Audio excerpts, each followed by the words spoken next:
തമ്പാനൂരിൽ VS Anurag ഉണ്ട്. അനുരാഗ്, ഇനിയിപ്പോൾ വരുന്നവരുടെയൊക്കെ എണ്ണം കുറയും. കാരണം തമ്പാനൂർ ഇടം പിടിക്കുന്നവരൊക്കെ 2 ദിവസം മുന്നേ ഒക്കെ വന്ന് അവിടെ ഇടം പിടിച്ച് അവർ പൊങ്കാലയ്ക്കുള്ള ഒരുക്കങ്ങളൊക്കെ കഴിഞ്ഞിട്ടുണ്ടാകും. അപ്പോൾ ഇനി പൊങ്കാല, ആ നൈവേദ്യം അത് അർപ്പിക്കാനുള്ള കാത്തിരിപ്പാണ്. എല്ലാ ഒരുക്കങ്ങളും, ഈ മണ്ടപ്പൂച്ചാവട്ടെ, തിരളിയാവട്ടെ, അടയാകട്ടെ, അതൊക്കെ തന്നെ നേരത്തെ എല്ലാം ഉണ്ടാക്കി സെറ്റാക്കി വെച്ചിട്ടുണ്ട്. ഇത് തീ പടരുക, ഇതെല്ലാം അടുപ്പിലേക്ക് വയ്ക്കുക, ദേവിക്ക് മനസ്സറിഞ്ഞ് നൈവേദ്യം അർപ്പിക്കുക. അതിനായുള്ളൊരു കാത്തിരിപ്പ്, ആ പ്രാർത്ഥനയോടെ തന്നെയായിരിക്കും അവിടെയുള്ള എല്ലാ സ്ത്രീജനങ്ങളും. അവസാന വട്ടത്തിൽ എല്ലാ ഒരുക്കങ്ങളും പൂർണ്ണമല്ലേ അനുരാഗ്?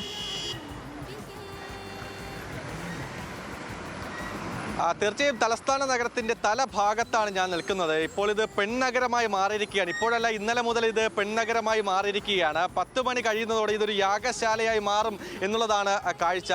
കഴിഞ്ഞ വർഷങ്ങളിലേതുപോലെ തന്നെ കഴിഞ്ഞ ദിവസങ്ങളിൽ തന്നെ പലരും പല ജില്ലകളിൽ നിന്നും തമ്പാനൂരിൽ ഇടം പിടിച്ച് കഴിഞ്ഞത് തന്നെയാണ്. ഈ ദൃശ്യങ്ങളിൽ കാണുന്നവരെല്ലാം കാസർഗോഡ് മുതൽ പല ജില്ലകളിൽ നിന്നായി ഇവിടേക്ക് എത്തിയവരാണ്. അവർ കഴിഞ്ഞ ദിവസം തന്നെ ഇവിടെ എത്തി, ഇവിടെ ഈ ഫുട്പാത്തിൽ തന്നെ കിടന്നുറങ്ങി ഈ ദിവസത്തിന് വേണ്ടി കാത്തിരിക്കുന്നവരാണ് എന്നുള്ളതാണ്. നമ്മുടെ ന്യൂസ് മലയാളത്തിന്റെ തൊപ്പിയൊക്കെ വെച്ചവർ ഇവിടെ കാത്തിരിക്കുന്ന കാഴ്ചയാണ്. എങ്ങനെയുണ്ട്? ഭയങ്കര ചൂടാ. സന്തോഷം എങ്ങനെയുണ്ട്? സന്തോഷം പറയാനാ പറ്റാത്ത സന്തോഷം. എന്തൊക്കെ ഉണ്ടാക്കുന്നത്? ഞാൻ പായസം ആക്കുന്നത്. എവിടെന്നാ വരുന്നേ? കാസർഗോഡ്. എന്നെത്തി? ഇന്നലെ എത്തി. ഇന്നലെ രാവിലെ എത്തി. ഇവിടെ തന്നെയാണോ കിടന്നേ? ഇവിടെ തന്നെ കിടന്നേ. ബുദ്ധിമുട്ട് എന്തെങ്കിലും ഉണ്ടായോ? കൊതുവിന്റെ ശല്യം. എന്നാലും ഈ ദിവസം അത് പ്രത്യേകത തന്നെയാണ്. പ്രത്യേകത തന്നെ. എല്ലാ വർഷവും വരലുണ്ട്. എല്ലാരും അറിയട്ടെ. 24 വർഷം കൊണ്ട് ഞാൻ മരുന്ന്. ആദ്യമൊക്കെ അമ്പലത്തിലായിരുന്നു പൊങ്കാലയിട്ട, പിന്നെ മണക്കാട് ചന്തയിലിട്ട്.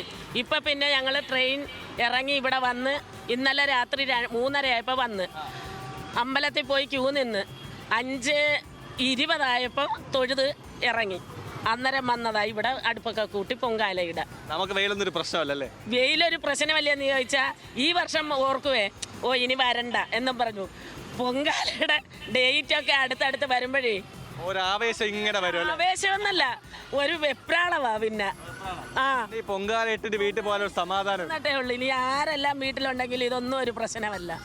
ഈ പൊങ്കാല ഇട്ട് സന്തോഷത്തോട് വീട്ടിൽ ചെന്ന് കയറി അന്ന് അടുത്ത വർഷത്തേക്ക് ഒരു കാത്തിരിപ്പാ. പക്ഷെ എന്നാൽ ആ സമയത്തും ഒരു മടിയാവും, പിന്നെ ഒരു ആവേശമാണ്. അയ്യോ, ഒന്നും പറയണ്ട. എങ്കിൽ പിന്നെ 24 വർഷം കൊണ്ട് എൻ്റെ മോന് 2 വയസ്സുള്ള സമയത്ത് വരെ ഇപ്പൊ 26 വയസ്സുണ്ട് എൻ്റെ മൂത്ത മോന്. ഞാൻ കരുനാഗപ്പള്ളി, കൊല്ലം ജില്ലയെ കരുനാഗപ്പള്ളിയിൽ നിന്ന് വരുന്ന ആ പോലീസ് സ്റ്റേഷന് പടിഞ്ഞാറ് വശത്ത്.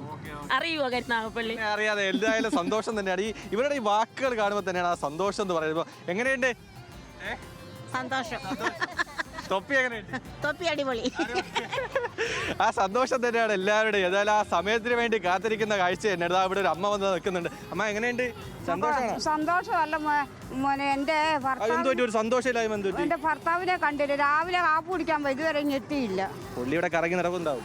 ആണോ? എവിടുന്നാ വരുന്നേ? തിരുവല്ലയിൽ. അതാണ്, തലസ്ഥാനം കണ്ടാ പിന്നെ കാണാതെ പോകാൻ പറ്റുമോ? അല്ല, മരുന്നൊക്കെ കഴിക്കുന്ന ആളാ. ആണോ? നമുക്ക് പോലീസുമായിട്ട് ബന്ധപ്പെട്ടിട്ട് നമുക്ക് അതിനുള്ള വഴി ഉണ്ടാക്കാം. വേണ്ട, ഇതൊന്ന് കഴിഞ്ഞിട്ട് നമുക്ക് അതിനുള്ള വഴി ഉണ്ടാക്കാം. എന്തായാലും ഇതിനിടയിൽ ഒരു അമ്മയുടെ ഒരു വിഷമമാണ്, അത് നമുക്ക് എന്തായാലും പരിഹരിച്ചു കൊടുക്കാം. എന്തായാലും ഇവിടെ നമ്മൾ സേതു നേരത്തെ സൂചിപ്പിച്ചതുപോലെ തന്നെ ഭയങ്കര തിരക്കാണ്. കാരണം പല ജില്ലകളിൽ നിന്ന് ഇവിടേക്ക് എത്തിയവരാണ്. ഈ സ്ഥലങ്ങൾ ഇപ്പോൾ ദൃശ്യങ്ങളിൽ കാണുന്ന ഈ ഫുട്പാത്ത് പ്രദേശത്ത് കഴിഞ്ഞ വർഷങ്ങളിലെല്ലാം ഒരു വരി മാത്രമാണ് അടുപ്പുണ്ടായിരുന്നത്. പക്ഷേ ഇത്തവണ അത് 2 വരിയായി മാറിയിരിക്കുന്നത് ആ തിരക്കിൻ്റെ ഒരു തെളിവാണ്. പക്ഷേ അതിനനുസരിച്ചുള്ള സംവിധാനങ്ങൾ ഒരുക്കിയിട്ടുണ്ട്. അധിക ബസ് സർവീസുകൾ ഒരുക്കിയിട്ടുണ്ട്. ഇവിടെ നിന്ന് പല ജില്ലകളിലേക്കായി അവരുടെ നഗരങ്ങളിൽ ഈ രാത്രിയാകുന്നതിന് മുമ്പ് തന്നെ അവർക്ക് എത്താനുള്ള സൗകര്യങ്ങൾ KSRTC ഒരുക്കിയിട്ടുണ്ട്. അതിനൊപ്പം തന്നെ ഇതിനെതിർവശത്താണ് റെയിൽവേ സ്റ്റേഷനുള്ളത്. തീവണ്ടി സർവീസുകളും അധിക സ്റ്റോപ്പുകൾ ഇല്ലാത്ത ഇടങ്ങളിലെല്ലാം അധിക സ്റ്റോപ്പുകൾ അനുവദിച്ചിട്ടുണ്ട്. വലിയ വെയിലാണ്. രാവിലെ എല്ലാവരും ഇവിടെ തിക്കിക്കൂടിയിരിക്കുന്ന ഒരു സാഹചര്യമായിരുന്നെങ്കിൽ ഇപ്പോഴത് വെയിൽ കാരണം പലയിടങ്ങളിലേക്ക് പലരും എത്തിയിട്ടുണ്ട്. പക്ഷേ ചിലർക്ക് വെയിലൊന്നും ഒരു വലിയ പ്രശ്നമല്ല എന്നുള്ള രീതിയിൽ തന്നെയാണ്. അമ്മ എവിടെ നിന്ന് വരുന്നു? എപ്പോ എത്തി? എന്തൊക്കെ ഉണ്ടാക്കുന്നുണ്ട്? പൊങ്കൽ മാത്രമേ ഉള്ളൂ, വേറൊന്നുമില്ല. എത്ര വർഷമായി വരുന്നു? ആദ്യമായിട്ടാണ്. അപ്പൊ ആ ഒരു എക്സ്പീരിയൻസ് എങ്ങനെയുണ്ട്? ചക്കളത്തിട്ട് ആറ്റുകാലിൽ ആദ്യമായിട്ടാണ് അല്ലേ? ഇനി എല്ലാ പ്രാവശ്യം വരുമോ? നോക്കാം. എങ്ങനെയുണ്ട് തിരുവനന്തപുരം? എങ്ങനെയുണ്ട്? കുഴപ്പമില്ല, അടിപൊളി. എല്ലാ സൗകര്യം? ഭക്ഷണമൊക്കെ കഴിച്ചോ? ഇല്ല.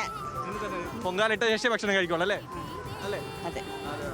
ഒറ്റയ്ക്കാണോ വന്നേ? ഇല്ല, മരുമോളുണ്ട്.